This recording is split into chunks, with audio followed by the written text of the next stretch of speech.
सम्पूर्णमा नमस्कार। सदाको झैं आज पनि नयाँ विषयवस्तुका साथ उपस्थित भएकी छु। आज भने म चर्चा गर्नेछु स्क्रिप्ट अर्थात् लिपिका बारेमा चर्चा गर्न। अब भने चर्चा गरौँ लिपिको परिचय। लिपिको परिचय भन्नाले मानव भाषालाई अंकित गर्ने साधन विशेषलाई लिपि भनिन्छ। जब भाषाको केही विकास भयो त्यसलाई नेत्रग्राह्य बनाएर दूरस्थ व्यक्तिलाई आफ्नो भावना वा विचारबाट परिचित वा सूचित गर्नका लागि भावी पिढीसम्म ज्ञान राशिलाई स्मृतिमा सजाइराख्नका लागि विविध प्रकारका जान अनजान प्रयत्न गरेको हुन्छ। प्रारम्भमा अर्थात् सुरुवातको समयमा जादु टुनाका लागि खिचिएको धर्सा, धार्मिक प्रतीकको चिन्ह, परिचयात्मक घडा इत्यादिमा बनाएको चित्र, कुनै वस्तुलाई सजाउनका लागि बनाएको चित्र आदिलाई नै लिपिको मूल सामग्री भनिन्छ। प्राचीन युगका मानवले आफ्नो मानसिक भावनाबाट निक्लेका हरेक ध्वनिलाई रेखात्मक चिन्हले प्रकट गरिएका भावनात्मक सम्बन्ध जोडिने लेखनलाई लिपि भनिन्छ। लिपिको विकास र उद्भव मानव जातिको उत्पत्ति भएदेखि नै भएको मानिन्छ। लिपिको विकासक्रमलाई निम्न प्रकार भएको देखिन्छ, जसलाई यहाँ निम्न अनुसार प्रस्तुत गरिएको छ। पहिलो छ चित्रलिपि, दोस्रोमा सूत्रलिपि, तेस्रोमा प्रतीकात्मक लिपि, चौथोमा भावमूलक लिपि र पाँचौंमा भावध्वनिमूलक लिपि रहेको छ। यसैगरी छैटौंमा ध्वनिमूलक लिपि रहन्छ। अब भने चर्चा गर्नेछौँ चित्रलिपिको बारेमा। के हो त चित्रलिपि भनेको? चित्रलिपि भाषाको प्राचीन रूप हो। प्राचीन मानवले जुन वस्तुको वर्णन गर्दथे यसको चित्र बनाउँथे। त्यस समयमा स्त्री, पुरुष, आँखा आदि ससाना चित्र बनाइन्थ्यो र यसबाट सम्बद्ध व्यक्ति उक्त भाव सम्झन्थ्यो। यस्ता प्राचीन चित्र फ्रान्स, स्पेन, युनान, इटली, मिस्र आदि देशमा प्राप्त भएका छन्। यस्ता चित्र पत्थर, हड्डी, हस्तिदन्त, शिङ, छाला, माटाका भाँडा आदिमा हुन्थे। यसरी मानिसहरू आफ्नो भाव वा विचारलाई व्यक्त गर्नका लागि चित्रको आश्रय लिन्थे चित्रलिपि अन्तर्गत। जस्तै पहाडलाई लिपिबद्ध गर्नका लागि अग्लो होचो रेखाहरू खिच्दथे, नदीलाई बाङ्गो एवं सूर्यलाई गोलाकार चित्र बनाउँथे। यस्तै गाई, घोडा, सर्प, पन्छी आदिको अभिव्यक्तिका लागि पनि यस्तै चित्र बनाउँथे। यद्यपि चित्रलिपि स्वतः परिपूर्ण हुन सक्दैनथ्यो। यसबाट स्थूल पर्वत, नदी, वृक्ष आदिको चित्र बन्न सक्थ्यो, परन्तु सूक्ष्म भाव तथा विचार जस्तै दया, माया, करुणा, क्रोध आदि प्रकट गर्न असमर्थ हुन्थ्यो। यसमा जुन वस्तुको चित्र कोरिन्थ्यो यसले उक्त वस्तुको बोध गराउँथ्यो। त्यसबाट सबैले उक्त वस्तुको पहिचान गर्दथे, तर लिपिबद्ध वस्तुको नामले अन्य भाषाभाषीलाई उक्त वस्तुको पहिचान गर्न कठिन पर्दछ।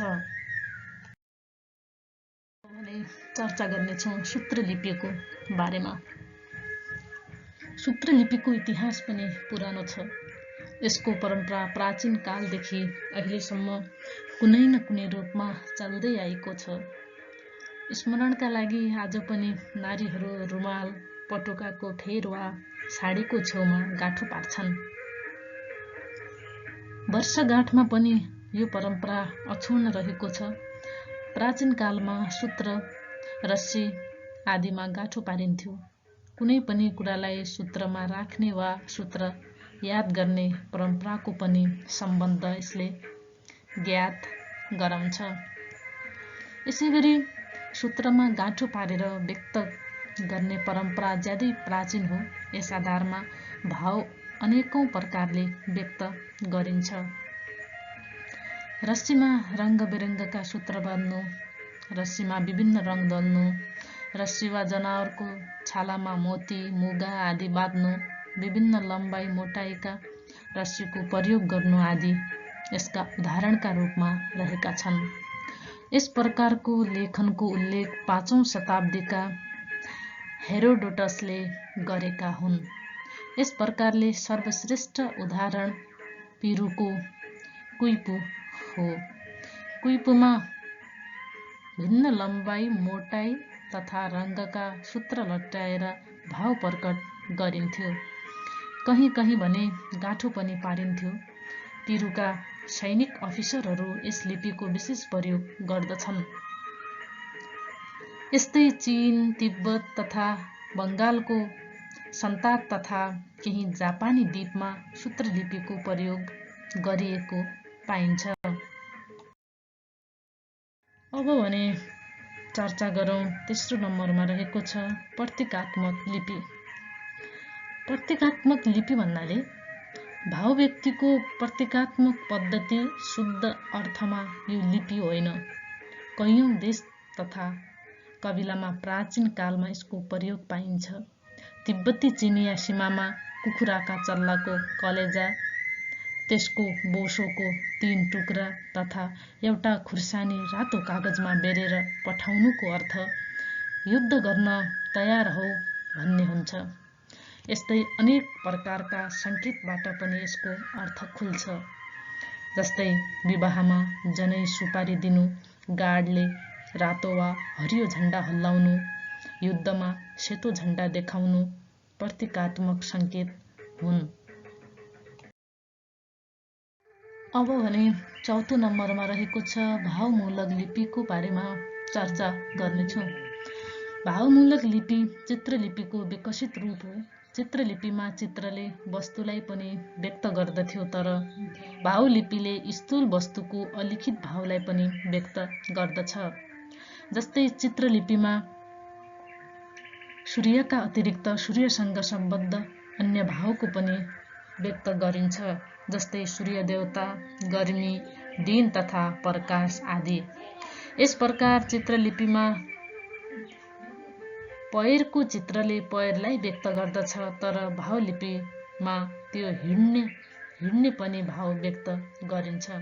कहिलेकाहीँ चित्रलिपिका 2 चित्रलाई एउटैमा मिलाएर पनि भावमूलक लिपिमा व्यक्त गरिन्छ। जस्तै दुःखका लागि आँखा र त्यसबाट बहदै गरेको आँसु, वा सुन्नका लागि ढोकाको चित्र र कान आदिको चित्र बनाइन्छ।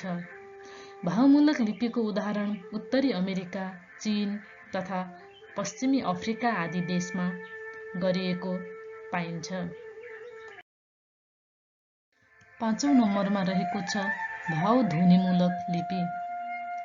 भाव ध्वनिमूलक लिपि भन्नाले चित्रलिपिको विकसितको रूप ध्वनिमूलक लिपि हो। मेसोपोटामियन, मिस्री, हित्त आदि लिपिहरूलाई प्राय विद्वानहरू भावमूलक लिपि भन्दछन्। यथार्थ यो भाव लिपि हो। आधुनिक चिनिया लिपि पनि केही अंशमा यसै अन्तर्गत पर्दछ। यस लिपिको केही चिन्ह चित्रात्मक तथा भावमूलक र केही ध्वनिमूलक छन्, तथा दुवैको यथासमय उपयोग हुन्छ। केही विद्वानहरू सिन्धु घाटीको लिपिलाई पनि यसै श्रेणीको मान्दछन्। 6औं नम्बरमा रहेको छ ध्वनिमूलक लिपि। चित्रलिपि तथा भावमूलक लिपिमा चिन्हले कुनै वस्तु वा भावलाई प्रकट गर्दछ। त्यसमा त्यस वस्तुको वा भावको नामसँग कुनै सम्बन्ध हुँदैन। यसका विरुद्ध ध्वनिमूलक लिपिमा चिन्हले कुनै वस्तु वा भावलाई प्रकट नगरी ध्वनिलाई प्रकट गर्दछ। त्यसै आधारमा कुनै वस्तु वा भावको नाम लेखिन्छ। जस्तै नागरी, अरबी तथा अङ्ग्रेजी आदि भाषाहरूको लिपि ध्वनिमूलक लिपि हुन्। ध्वनिमूलक लिपिको भेद दुईवटा रहेका छन्, जुन यस प्रकार छन्: आक्षरिक र वर्णिक। कमा रहेको छ आक्षरिक लिपि।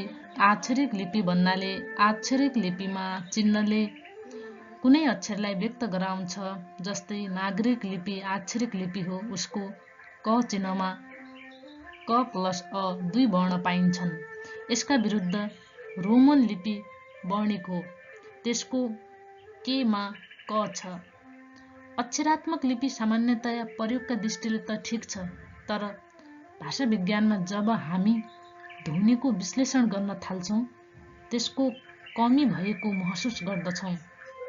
जस्तै कक्ष शब्दलाई लियौँ, नागरी लिपिमा यसमा कुन कुन वर्ण छन् भन्ने पत्ता लाग्दैन, तर रोमन लिपिमा यो कुरा बिल्कुलै स्पष्ट हुन्छ। नागरी लिपिमा 2 ध्वनि र रोमन लिपिमा 5 ध्वनि छन्। अरबी, फारसी, बङ्गाला, गुजराती, उडिया आदि लिपि अक्षरात्मक हुन्। खमा छ वर्णिक लिपि। वर्णिक लिपि भन्नाले लिपि विकासको प्रथम श्रेणी चित्रलिपि एवं अन्तिम वर्णिक लिपि हो। वर्णिक लिपिमा ध्वनिको प्रत्येक एकाइका लागि अलग चिन्ह हुन्छन्। त्यसकै आधारमा सरलताका साथ कुनै पनि भाषाको कुनै पनि शब्द लेख्न सकिन्छ। भाषा विज्ञानका दृष्टिले यो आदर्श लिपि हो। रोमन लिपि प्राय यसै प्रकारको छ।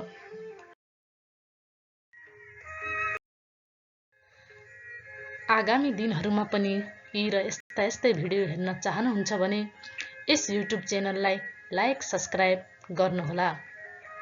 धन्यवाद।